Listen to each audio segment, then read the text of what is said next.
Meus irmãos, chegou o momento também importantíssimo do nosso culto, onde nós vamos agora ouvir a pregação da Palavra de Deus.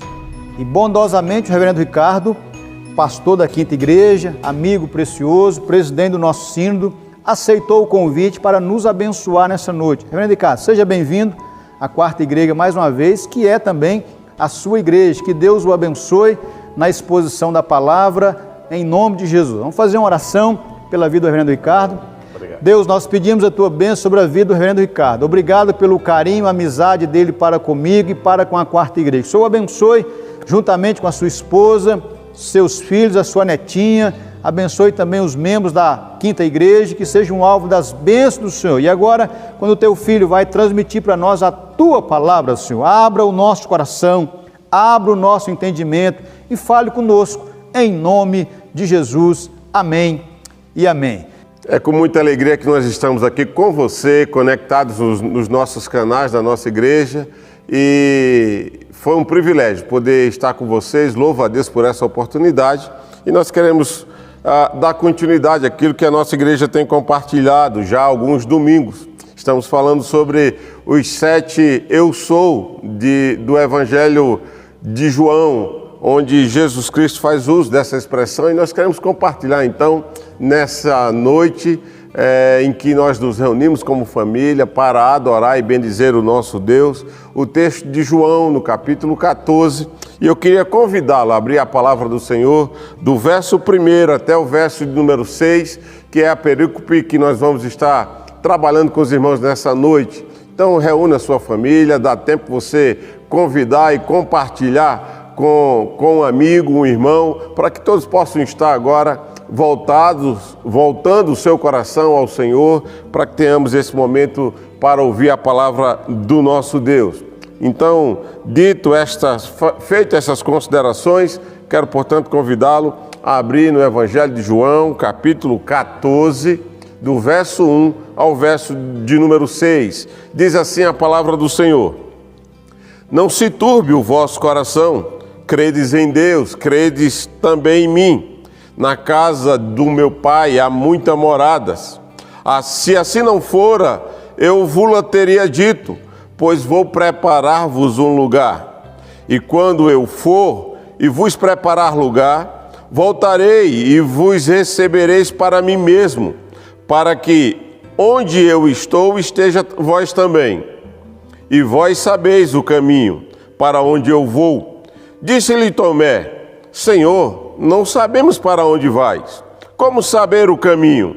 Respondeu-lhe Jesus: Eu sou o caminho, a verdade e a vida. Ninguém vem ao Pai senão por mim. Vamos ter uma palavra de oração? Feche seus olhos aí juntamente com seus familiares, aí na sua casa, no seu leito, onde você se encontrar nesse instante, e vamos ter um momento de oração ao nosso Deus. Falemos com o nosso Pai. Pai querido, nós louvamos o Teu nome, nós Te bendizemos pela revelação da Tua palavra, porque o Senhor tem comunicado essas verdades do eu sou, do nosso Salvador, revelado no Evangelho de João. Ó Deus, nós chegamos ao dia de hoje, onde temos a oportunidade de compartilhar o texto sagrado, que nos convida a enxergar esse eu sou que está conosco e se revela ao nosso coração da maneira formidável, transformadora, para impactar o nosso coração. Assim nós oramos, agradecidos, suplicando a Tua bênção sobre cada lar, sobre cada ouvinte que está conosco nos nossos canais de comunicação, e que esse poder do Evangelho invada cada coração de uma forma transformadora. É o que nós suplicamos a Ti, em o nome de Jesus. Amém, Senhor. Amém. Queridos, quando nós pensamos no Evangelho de João, somos levados a refletir e a pensar que o Evangelho de João como um todo, ele é um texto poderoso. O Evangelho de João como um todo é um texto maravilhoso e, por que não dizer, útil para a vida cristã. E pensamos assim por algumas considerações óbvias que o próprio texto nos ensina. O Evangelho de João ele é poderoso porque ele revela a natureza divina de Cristo. Esse é o propósito do Evangelho de João, revelar a natureza divina. Ele é Deus, Ele é o Criador de todas as coisas, é o único Deus, o Emanuel, o Deus conosco, o Deus que veio nos salvar. Mas também, ao mesmo tempo, é um evangelho cuja a mensagem é maravilhosa, porque ela revela que este Deus poderoso está realizando e fazendo por cada um de nós a sua obra, aquilo que Ele está realizando em favor da sua igreja, da minha vida, da sua vida, da vida das nossas famílias nessa noite. Também esse evangelho é útil porque lá no capítulo 20, no verso 31, ele vai nos ensinar que este evangelho foi escrito para que todo cristão, para que eu e você pudéssemos crer em Jesus e não somente isso, reconhecer que Ele é o Cristo, o Filho de Deus, e uma vez crendo tenhamos a vida eterna. O texto que meditaremos nessa noite, como já lemos, ele está inserido dentro, como já falamos também, dos 7 eu sou do Evangelho de João, onde, de uma maneira bem interessante, o evangelista João, inspirado pelo Espírito Santo, narra essas 7 expressões onde Jesus, de uma maneira propositadamente, ele faz uso desse tetagrama Iavé, lá do Antigo Testamento, juntamente com o verbo ser em hebraico, onde se constrói a sentença ou a expressão eu sou, lá de Êxodo 3, no verso 14, depois você dá uma lida lá, e você vai perceber que ele aplica essa expressão eu sou a si mesmo. Concomitantemente, agrega essa expressão eu sou ligada a uma metáfora. Por isso ele vai dizer que ele é o pão da vida. Por isso que ele vai dizer, eu sou a luz do mundo, eu sou a porta das ovelhas, eu sou o bom pastor, eu sou a ressurreição e a vida. E agora no 6º eu sou de Jesus, ele vai dizer, eu sou o caminho, eu sou a verdade e eu sou a vida.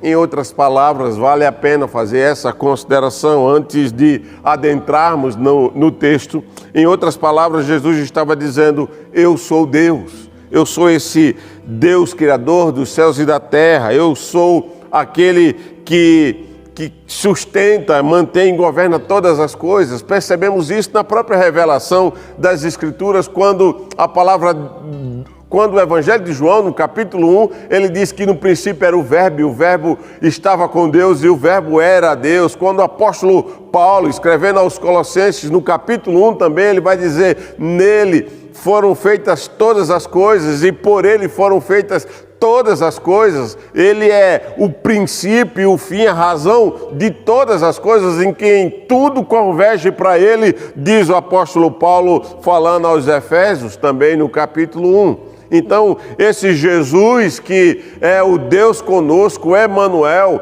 a quem o apóstolo Paulo se refere em Filipenses, no capítulo 2, quando ele diz, ele não julgou por usurpação o ser igual a Deus, antes a si mesmo se esvaziou. E a ideia do texto é Deus, Cristo, quando esteve conosco e se fez homem, ele não estava usurpando o lugar de Deus quando disse que era Deus. Por isso que o Evangelho de João, portanto, tem esse propósito de dizer, eu sou a luz do mundo, eu sou o pão da vida, eu sou a porta das ovelhas, e na sentença de hoje ele se apresenta e se revela ao povo judeu em Jerusalém, como eu sou o caminho, eu sou a verdade e eu sou a vida. E quando Jesus diz isso, a gente precisa usar as lentes da teologia sistemática, quando o propósito, e aí nós percebemos no propósito dessa revelação, que esse Jesus se revela dentro dos atributos do nosso Deus, um Deus que é transcendente, um Deus que é imanente,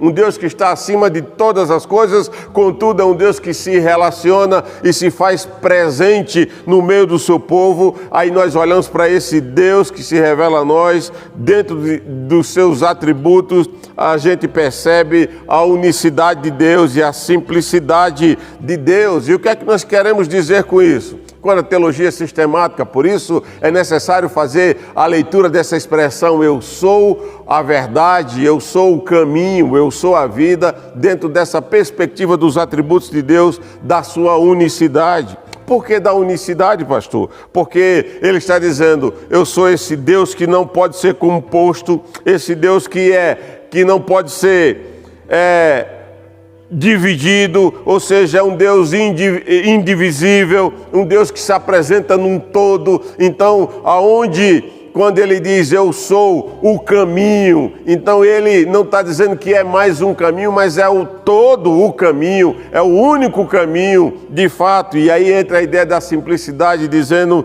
que não é uma ideia plural, mas é a ideia de ser o único, é só ele, não existe outro além dele. Mas, ao mesmo tempo, a gente precisa entender com as lentes da teologia bíblica, na revelação da história da redenção. E quando a gente olha para a teologia bíblica que aponta para o Cristo que foi revelado em todo o Antigo Testamento, aplica-se aos tipos de Cristo, ou melhor dizendo, como diz o texto de Hebreus no capítulo 8, no verso 5, ou o texto de Hebreus no capítulo 10, verso 1, ele é a sombra do que é verdadeiro. A ideia que o Antigo Testamento apresenta quando Jesus se revela dizendo eu sou o pão da vida, ele está dizendo eu sou o verdadeiro pão que foi ofertado no deserto. Aquele pão do deserto que foi ofertado apontava para esse Salvador que se chama Jesus Cristo.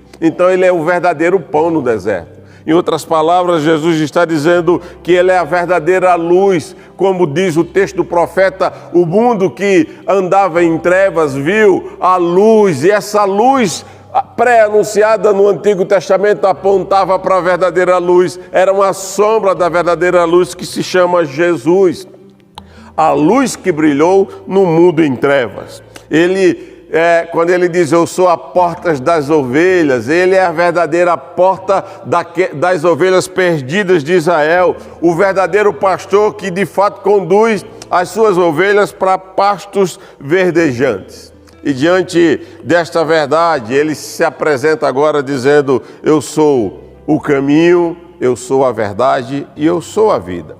Quando nós olhamos para esse texto, permita-me fazer algumas aplicações. Até porque eu entendo que durante esses 5 últimos domingos nós já abordamos a introdução do Evangelho de João. Certamente os irmãos já ouviram sobre a autoria, sobre a datação, as implicações históricas deste Evangelho. Por isso eu quero chamá-lo para esse aspecto pastoral, prático dessa verdade ao meu e ao seu coração nessa noite. Então permita-me fazer, portanto, algumas aplicações desse texto ao nosso coração. O verso 6, aqui do Evangelho de João, que diz eu sou o caminho, a verdade e a vida, está dentro de um contexto de inquietações, está dentro de um contexto de impaciência dos discípulos, em especial do apóstolo Pedro, está dentro de um contexto de angústia, de preocupação e ansiedade do coração. E nós percebemos isso porque no verso 1 Jesus se dirige aos discípulos dizendo, não se turbe o vosso coração. De fato vivemos dias difíceis, dias extremamente complicados, onde a ansiedade, a impaciência, a angústia certamente assalta o nosso coração e norteia as nossas emoções. E o verbo que Jesus usa aqui no verso 1, quando ele diz, não se turbe o vosso coração, está numa voz passiva. Juntamente com essa partícula de negação, dando essa ideia, dizendo, olha, não torne o seu coração inquieto, não torne o seu coração impaciente, angustiado, não torne o seu coração encharcado de preocupações e ansiedade, não faça isso a você. Meu querido irmão e irmã, certamente nesse dia, nessa noite, nós que estamos inseridos dentro de um contexto de pandemia, de recessão econômica, onde a crise econômica se tornou uma realidade para muitos de nós, onde a preocupação com o dia de amanhã, todos os dias tem nos assaltado nessa caminhada cristã. Nesses últimos tempos que temos experimentado, Jesus chega, portanto, nesse contexto, nos ensinando como devemos enfrentar esses dias de inquietações. Jesus, nesse texto, vai nos ensinar como enfrentar esses dias de angústias e preocupações que certamente fazem parte da nossa vida nessa presente era. E Jesus nos ensina dizendo, olha, você vencerá essa avalanche de sentimentos que sabotam o nosso coração, que sabotam as nossas relações, tomando algumas atitudes. E aí ele diz, creia em Deus, confie em Deus, creia em mim, creia em Cristo, confie em Cristo. E ele dá algumas razões porque eu e você somos convidados, a despeito da dor, das aflições, das inquietações, das angústias, da impaciência, das ansiedades e preocupações que certamente nos assaltam. Nós somos convidados a confiar e a crer nesse Deus, a confiar e a crer nesse Cristo, porque Ele está conosco, Deus está conosco. O texto nos aponta algumas razões para isso.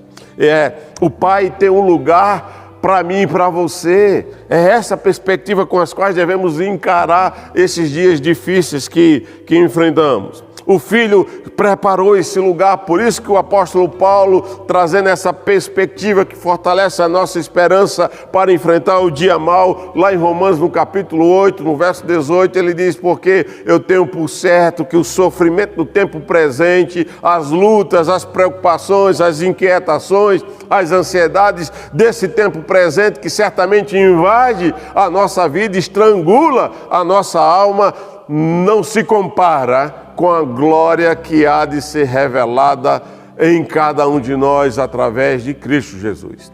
Por isso que no verso 25 do mesmo texto de Romanos, no capítulo 8, porque ele nos ensina essa ideia como estivesse nessa tessitura bíblica, porque eu creio em Deus, porque eu confio nesse Deus, porque eu creio nesse Cristo, porque eu confio nesse Cristo, eu esperarei com paciência. Com paciência esperamos, mesmo quando as lutas do tempo presente são terríveis e assustadoras ao nosso coração. E desta maneira, de uma maneira bem breve e objetiva, nós queremos pontuar aplicar o verso 6 ao nosso coração em tempos de perturbações, em tempos de angústias, de preocupações e ansiedades. Nós somos convidados a reconhecer o que Jesus está revelando aos seus discípulos quando ele diz, creiam em mim, confiem em mim, creiam em Deus, confiem em Deus por algumas razões. Porque Ele é o caminho. É assim que o texto se apresenta. Jesus é esse verdadeiro caminho. E aí trazendo a ideia da unicidade de Deus, desse atributo da unicidade, dizendo que Ele é o único.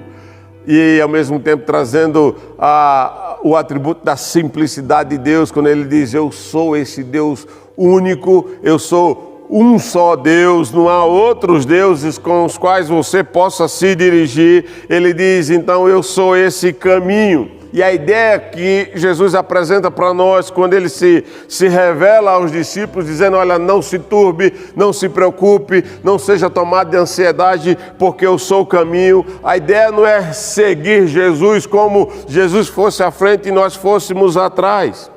Essa ideia de, quando ele se apresenta, eu sou o caminho, é muito mais profundo, vai muito ao encontro das nossas necessidades, supre muito mais as nossas preocupações, de maneira que elas são dissolvidas, são amenizadas no nosso coração, quando nós entendemos e reconhecemos que esse Deus conosco, esse Deus Emanuel, o Deus divino que se tornou um de nós, quando ele diz, olhe, creia e confie em mim, porque eu sou o caminho, é muito mais do que seguir Jesus. A ideia que o texto nos apresenta é, quando Jesus diz que eu sou o caminho, é alguém que está em Jesus, e não que segue a Jesus. A ideia de seguir Jesus é estar nele, é caminhar o caminho sendo carregado pelo próprio Salvador.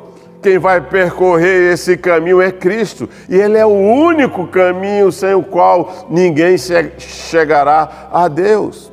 E Ele vai dizer no verso 6, no final, que é a sentença que amarra todas as outras metáforas a quem Ele aplica a si próprio, dizendo: eu sou o caminho, porque sem ser por esse caminho ninguém poderá chegar ao Pai.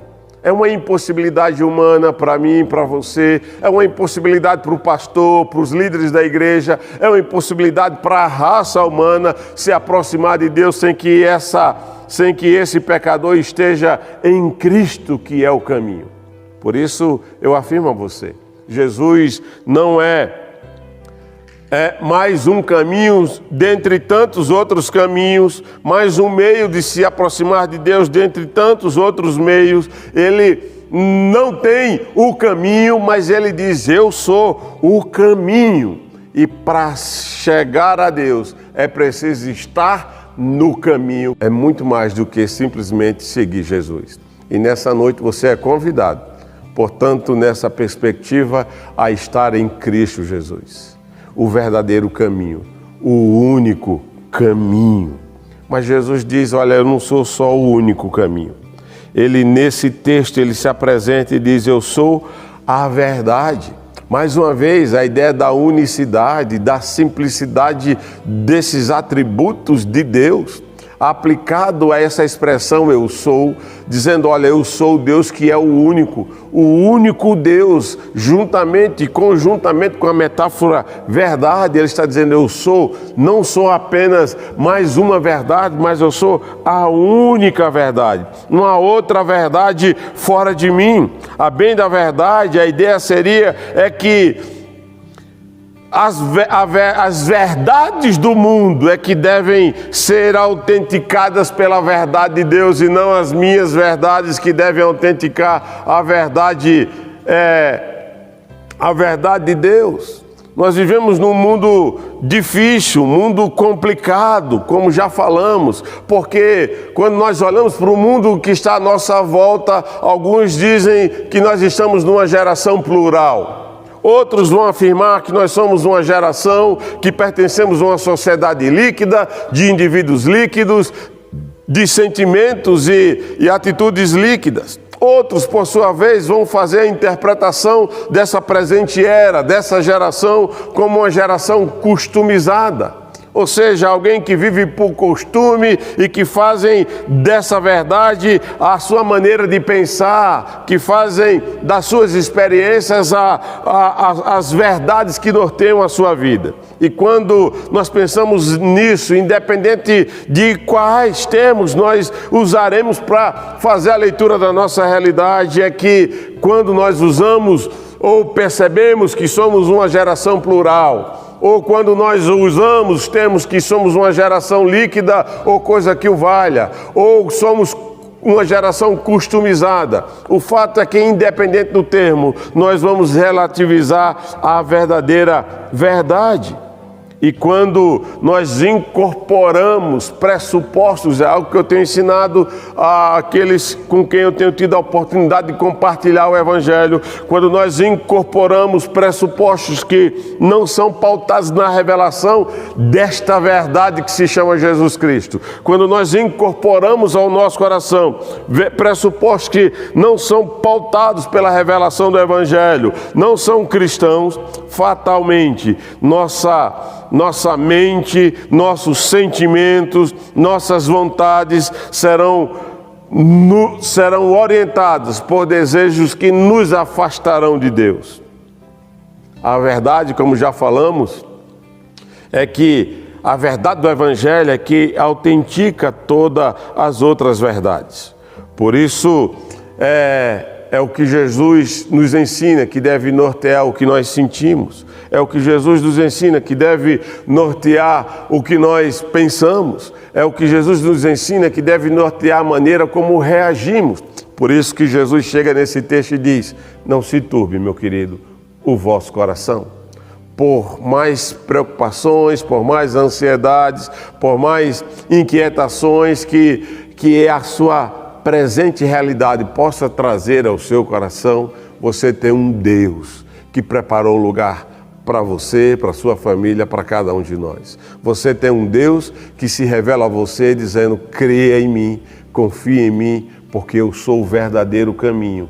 Então esteja em mim. Creia em mim, confie em mim, porque eu sou a verdadeira verdade. Acredite em mim, entregue-se a mim. E quando a família cristã confia e norteia o seu coração por essa verdade, ela deixa de relativizar a verdade como a nossa sociedade tem relativizado. E aí eu lembro do texto de Isaías, lá no capítulo 5, no verso 18, ele diz: ai dos que se prendem à iniquidade.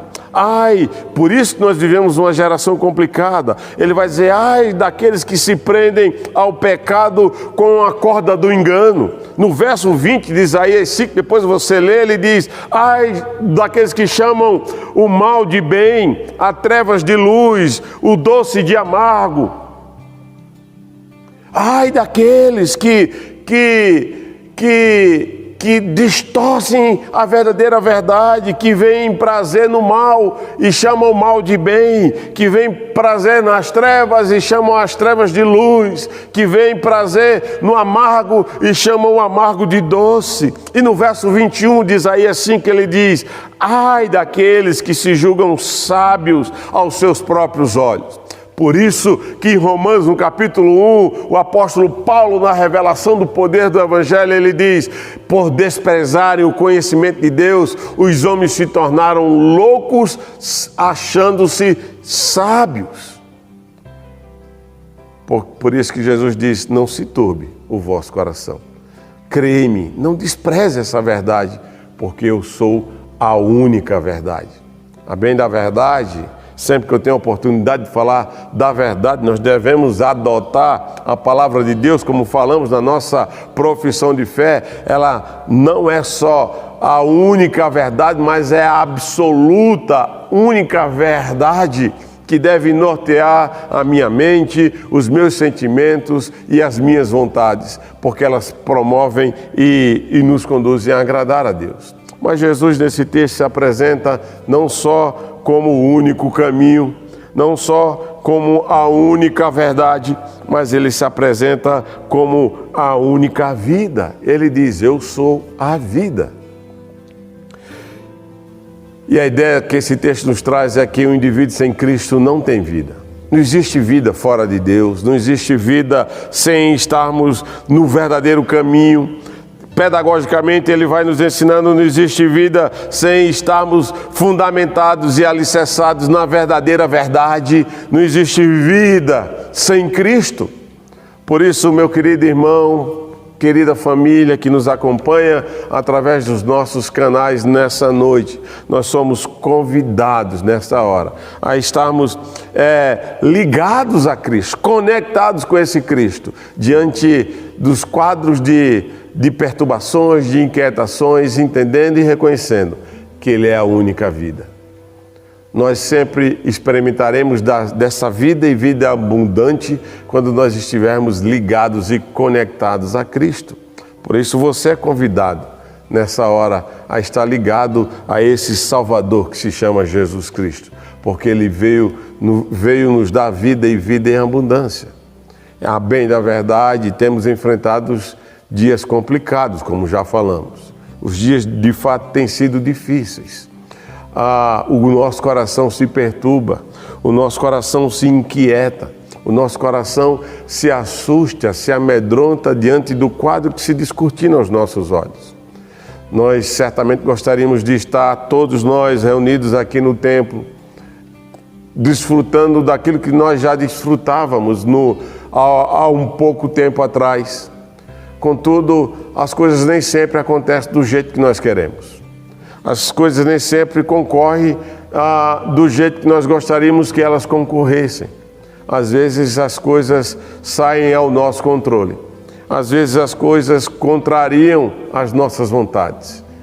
Mas quando nós caminhamos no verdadeiro caminho, segurados, como diz o salmista, é Ele que nos segura pela sua mão, nós não ficaremos prostrados. Por isso Jesus diz, creia em mim, confie em mim, creia em Deus, confie em Deus, porque ainda que venhamos a cair, nós não ficaremos prostrados, diz o salmista, porque o próprio Deus nos segura pela sua mão. Creia nessa verdade, confie nessa verdade. E percebam que não somos nós que seguramos na mão de Deus, é o próprio Deus que segura nas nossas mãos. Por isso, quando nós estamos no verdadeiro caminho, nós temos a plena certeza que podemos confiar e crer nesse Deus, porque Deus não larga a nossa mão, mesmo quando o nosso coração está perturbado e turbulento. O texto vai nos dizer também que, para concluir, que esse Jesus que é a vida, também é a verdade que deve nortear o nosso coração. Então, eu tenho ensinado em alguns lugares que aquilo que você conhece, aquilo que você sente e a maneira como você responde às coisas e as coisas que você deseja conhecer são respostas do quanto você conhece e se relaciona com Deus. E nessa noite Jesus se revela a mim e a você dizendo, não se inquiete, não se preocupe, não turbe o seu coração, mas creia em Deus, creia em mim, porque aonde eu estou, vocês também estarão comigo, porque eu sou o caminho, eu sou a verdade e eu sou a vida. E quando há vida de Cristo em nós vivemos para o louvor da sua glória. E viver para o louvor da glória de Deus é viver de tal sorte que a maneira como nós enfrentamos essa presente era de pandemia e de recessão econômica, nós faremos com que aqueles que estão à nossa volta lembre-se de Deus, olhe para Deus, deseje esse Deus que eu e você, que nós nos relacionamos, de tal sorte que eles desejem conhecer esse Deus que é o caminho, a verdade e a vida. Que Deus abençoe o seu coração, conforte o seu lar, a sua família nessa noite, em um nome de Jesus. Amém. Vamos orar ao Senhor mais uma vez? Pai, muito obrigado, Deus, por essa noite, obrigado pela Tua palavra, pelo Deus que se revela a nós, esse grande eu sou, o Todo-Poderoso, que conforta o coração do aflito, que renova as forças, que aponta o caminho ao pecador, que é a verdade absoluta para cada um de nós. Cuida do coração da Tua igreja, dos Teus filhos, ó Deus, de cada um que está conosco agora. Ó Deus, que o Senhor traga o bendito e santo consolo e nos leve, ó Deus, a uma relação contigo, onde a nossa confiança e a nossa crença estará em Deus e estará em Cristo, nosso Salvador. É o que nós te pedimos, no nome santo de Jesus. Amém, amém e amém.